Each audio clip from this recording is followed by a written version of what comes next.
Alright guys, today we're going to be working on the Fresno Power Sports Rush SR, and we are going to be rebuilding this axle.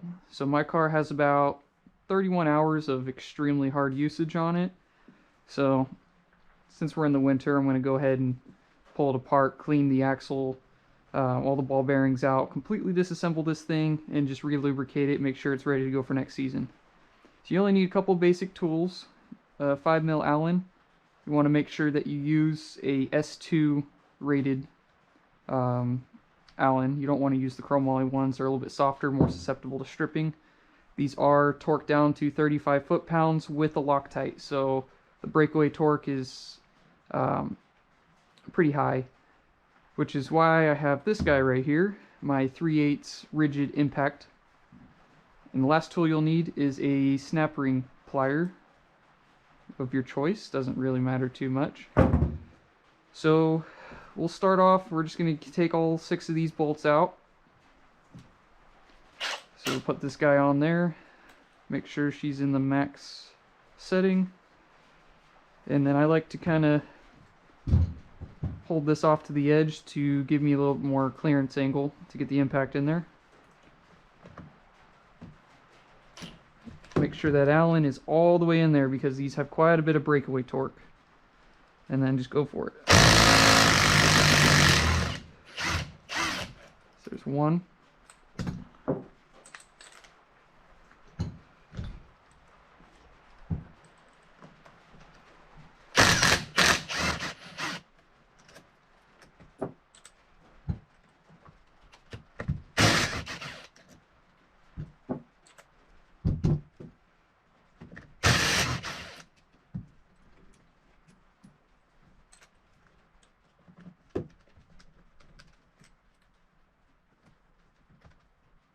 So that one's not fully sitting in there, so I'm going to assist it with a little bit of a hammer.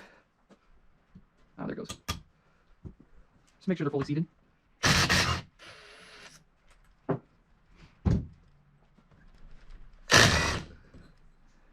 And there you go. So this is the end that goes into your hub. Just make sure you don't mix up the sides. You want to put everything back together same way you took it apart. So now we're done with this. We're going to go ahead and set it aside.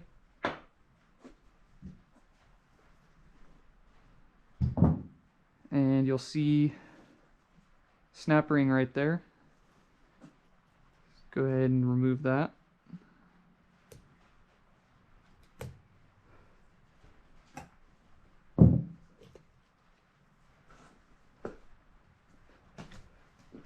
Okay, once you have that first snap ring removed, I actually need to grab another tool real quick.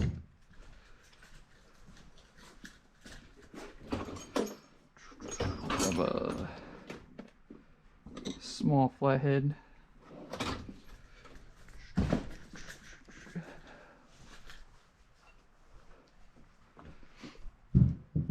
So you're just going to get this small flathead and you're just going to lightly tap around.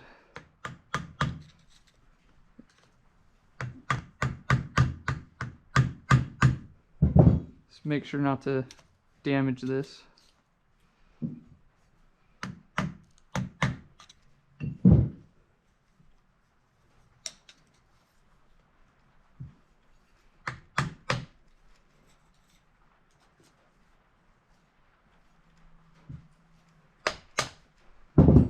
See?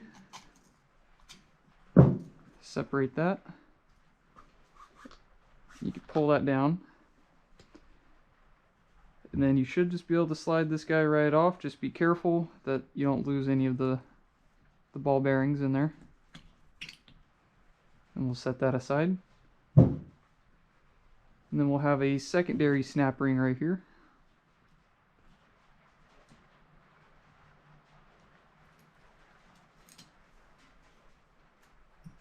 Just like that. And you could either leave these on there, or I usually just pull them off, and makes it a little bit easier to clean them. Just take your thumb, work around that boot, and it pulls right off. So there's one side. keep this side together.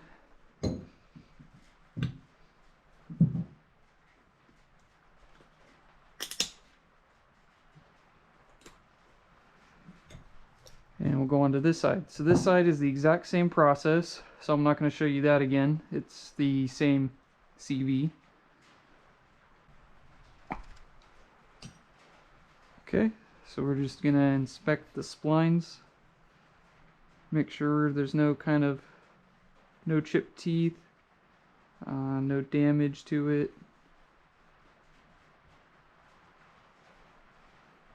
Okay, so it looks good.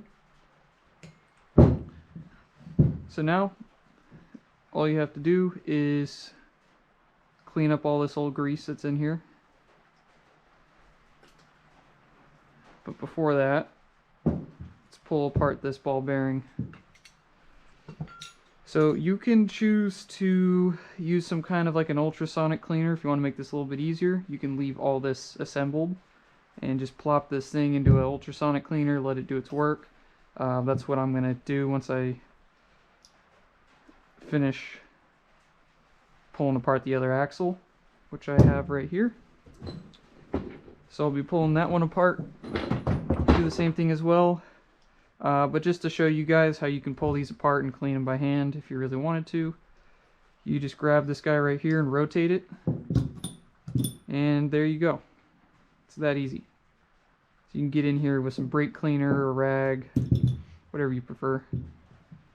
So one thing to note when putting these back together, you have 6 ball bearings, an outer cage, and then you have the inner gear. So this, just make sure that the flat end right here is the end that the snap ring sits on. You'll notice on the back end it has a recess where the gears are. So just make sure that when you put it back together, this flat side with no recess is on top of the axle, like so. Just like that. And then the snap ring will just sit in there. So I'll go ahead and disassemble the other one. Super easy.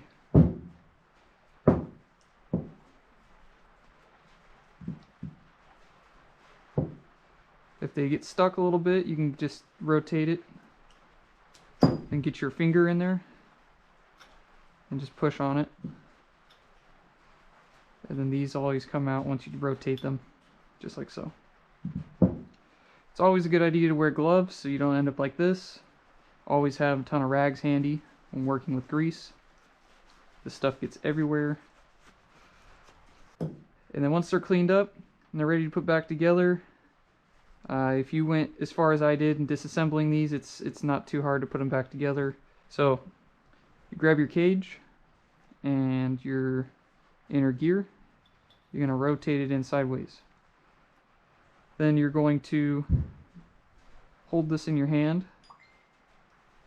and you're going to grab these ball bearings and just stick them through the outer cage like that, and you're going to work around until you get all 6 balls in there. It's not too difficult, but it can be a little tricky, especially if you get the angles wrong on this inner gear and the outer race. So just keep that in mind. I'm just resetting it to where it's flat before I move on to the next one, and I just push that outer cage with my middle finger until it's propped up enough like so. Reset it flat, prop it up. And this one's being a little bit tricky. You just push it, a little more pressure, and now that's fully assembled. Just to reference, this is the outer sealing surface that this piece goes back on, just like so. So make sure that when you assemble it, that you assemble it the correct way. Boot's back on, so I'm going to go ahead and press this guy on. It's also a good time to check for any kind of cracks or rips in your boots. This one looks okay. So I'm using my thumb on the inside to walk this around. These are a very tight fit. I don't recommend using any kind of screwdrivers or anything that could damage the rubber boot. Just slowly work it on with your thumb, just like that.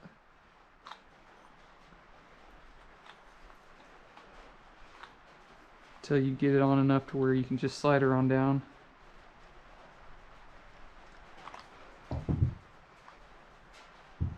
Get your fingers in here.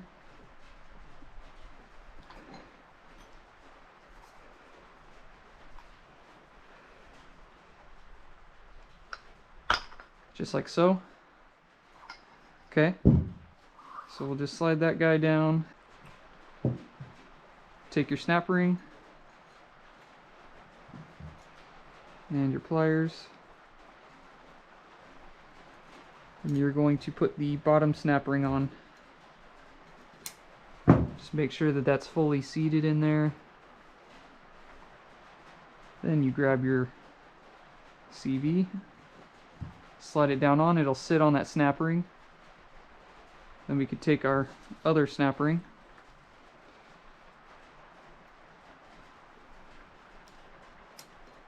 and slide it down. And again, just make sure that is fully seated. So at this point, the CV is rebuilt. You just need to line these back up. Pull it back down. And I would put a little bit of grease in here. And whenever you grease a boot like this, you just want to make sure that you massage it to get any kind of trapped air out of the boots, which I won't be showing on camera since this is just a demonstration for you guys. So you'll kind of just work the boot up and down just to get as much trapped air as possible out of there. And then I would add a little bit of grease inside this as well. And once you're done with that, you're going to take these bolts, just make sure that these threads are clean and dry so that the Loctite has something to stick onto. So you'll put these back in. Just make sure you get it aligned. It's offset a little bit. Just be careful of the boot right there.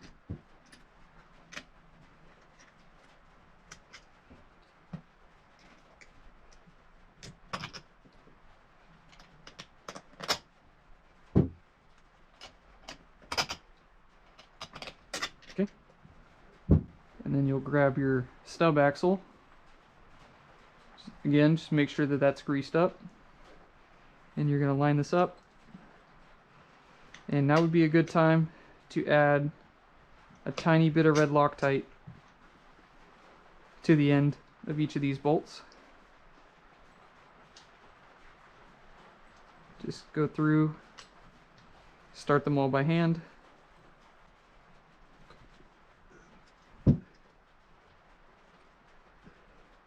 And to make this a little bit quicker, I'll use my impact, and I'll just lightly run them in. Just go around.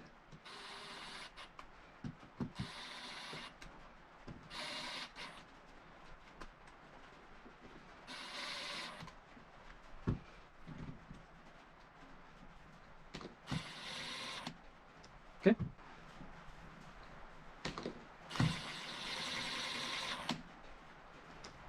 Okay.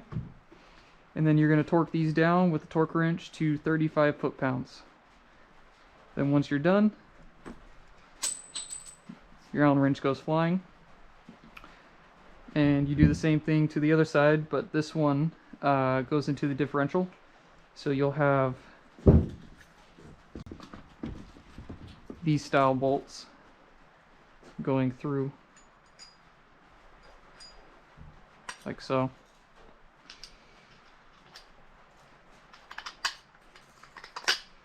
And that will go into the differential side. When I install these, I usually add the Loctite beforehand. I'll put it in, and then I'll run it till it's snug, but I won't torque it yet until I got all 6 of them in. And you're going to grab a paint marker, Sharpie, whatever you like to use. Just make sure you remark the head of the bolt to this golden boot right here so that you have a visual reference. If any of the bolts were to back out on track, when you have the rear clam off, you'll be able to check visually that everything is still torqued properly.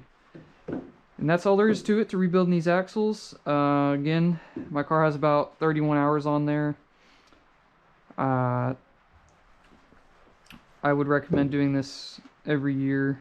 It's the end of the season, you got a little bit of downtime, just pull these out, refresh the grease in there. I'm also going to be checking the diff fluid level, and we're going to be checking the torque on the stub axle on the differential. So we're going to pull those out, we're going to clean them up, re-Loctite them, and just make sure that this thing is ready for another hard year. So I'll see you guys on track.